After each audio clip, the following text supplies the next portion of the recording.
Saat ini pemerintahan Presiden Prabowo Subianto menargetkan swasembada aluminium di beberapa tahun mendatang. Bagaimana Anda melihat target ini, Pak? Tentu ini niat dan harapan yang baik mengenai swasembada aluminium. Memang mandat Inalum dari Kementerian BUMN dan juga MenID adalah bagaimana menguasai pasar domestik. Bagaimana membanjiri domestik dengan produk-produk aluminium dalam negeri. Nah, ini juga didukung dan harus direncanakan program serta proyek strategisnya. Tentu ini Inalum berencana melakukan ekspansi kapasitas. Kita ketahui bersama sekarang kapasitas kita adalah sekitar 275.000 per ton. Sedangkan demand aluminium domestik itu sekitar 1 sampai 1,2 juta ton. Artinya gapnya masih sekitar 1 juta. Jadi selain ekspansi kapasitas dari Inalum sendiri, beberapa private sector juga akan membangun smelter aluminium. Nah, harapannya sampai 5 tahun ke depan kapasitas Inalum ini sampai 900.000 sampai dengan 1 juta. Jadi swasembada aluminium program yang memang harus kita dukung dan juga bagaimana membuat milestone dan rencana-rencana ini agar terrealisasi sampai 5 tahun. Sebelum mencapai swasembada aluminium, tapi saat ini kondisinya seperti apa sih, Pak? Kondisi saat ini yang tadi disampaikan bahwa market share Inalum yang saat ini satu-satunya produsen aluminium Indonesia itu 44% sampai 46%. Artinya 54 sampai 56%-nya ini masih impor.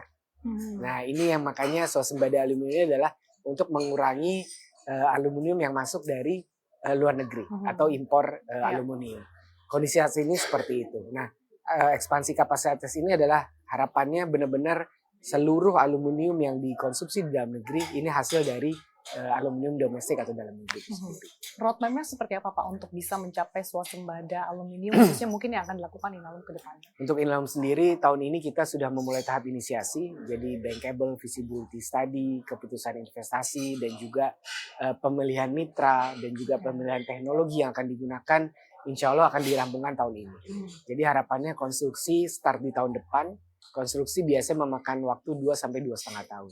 Jadi harapannya tahun 2028 Inalum second smelter dengan kapasitas 600.000 itu harapannya bisa beroperasi.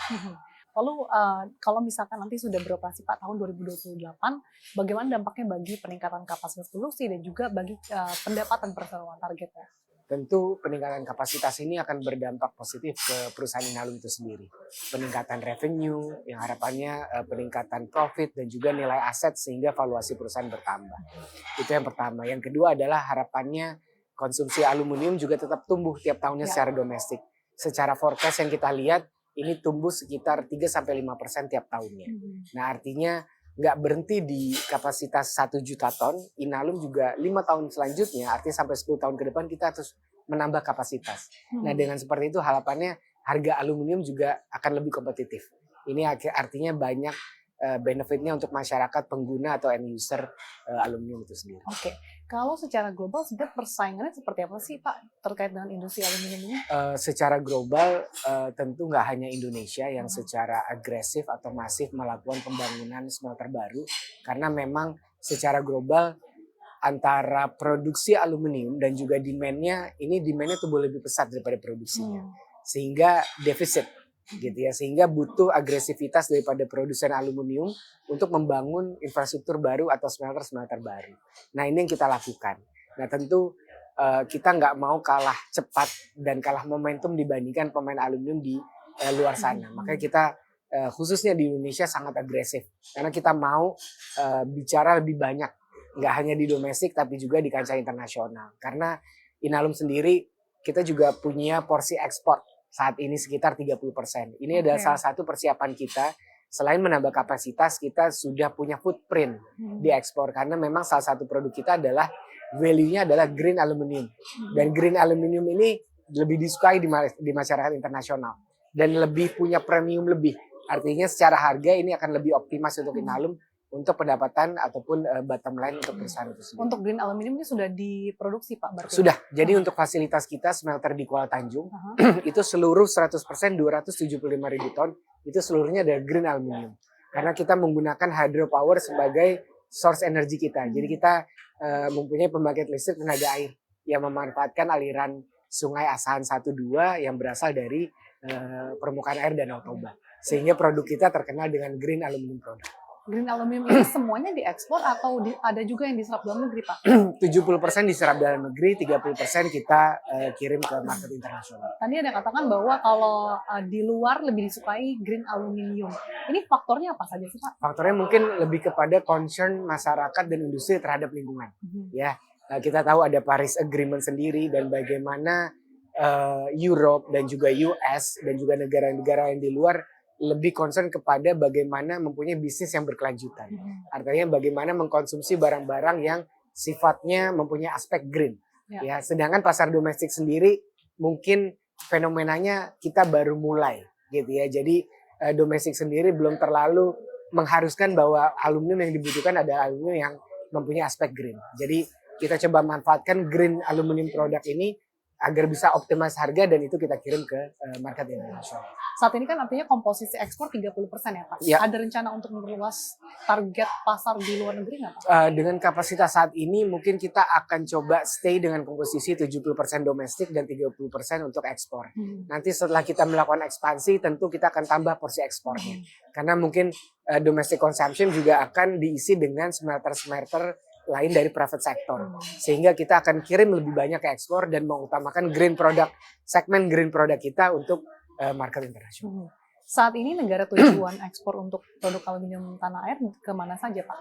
Untuk yang ekspor market internasional ini beragam, jadi tentu Asia, China salah satunya, Korea kita juga market ekspornya tumbuh di situ, kemudian Jepang.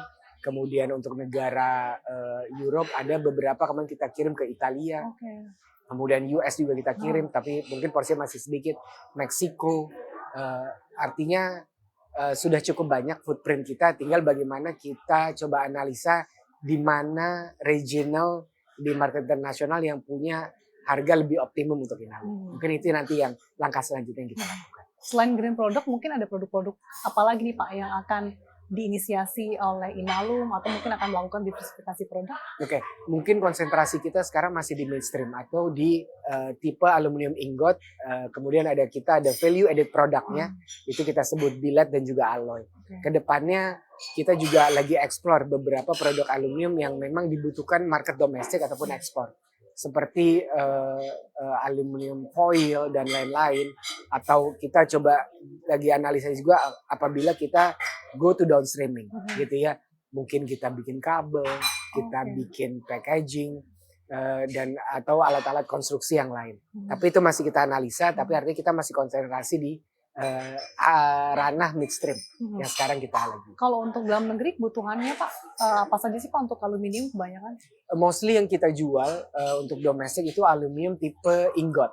Itu mendominasi 70-80% produksi dan penjualan kita. Jadi sisanya billet, alloy dan beberapa tipe lain itu ada di 8%, 7%, tapi 70-80% untuk domestic consumption itu mostly di aluminium ingot kita. Tadi kan Anda sempat katakan ya, Pak, saat ini kondisinya terkait demand tumbuhnya cukup signifikan, tapi dari segi produksi juga belum bisa memenuhi hal itu. Nah, dalam jangka pendek atau short term, apa saja yang akan dilakukan Inalum, Pak? Yang dilakukan Inalum tetap kita fokus ke proyek strategis dan bagaimana melakukan percepatan proyek strategis yang tadi kita sampaikan. Artinya bagaimana ekspansi ini lebih cepat realisasi. Itu yang pertama. Yang kedua, bagaimana kita menganalisa kondisi harga saat ini. Bagaimana kita mengirim produk kita ke pasar yang memang bisa memiliki nilai optimum terhadap perusahaan. Yang terakhir adalah kita banyak kolaborasi juga dengan beberapa produsen dan juga beberapa pemain global untuk memenuhi pasar domestik ini dengan aluminium yang memang berkualitas yang sesuai dengan kebutuhan market. Kalau tren harga aluminium sendiri seperti apa sih, Pak? Saat ini kita ada di momentum yang sangat positif. Jadi per saat ini average selling price itu di kisaran sekitar 2.600 sampai 2.700 ton, 2.000 US dollar per ton.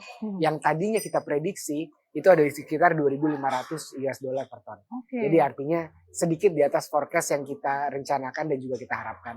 Tapi tentu biasanya per quarter ini harga cukup fluctuating gitu ya. Tapi tetap kita antisipasi, tapi untuk saat ini market price ada di momentum yang sangat baik. Dengan momentum yang sangat baik, bagaimana Inalum memanfaatkan hal ini, Pak?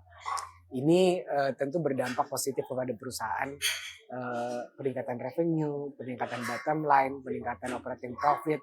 Jadi kita secara aggressively coba menambah kapasitas produksi yang kita rencanakan.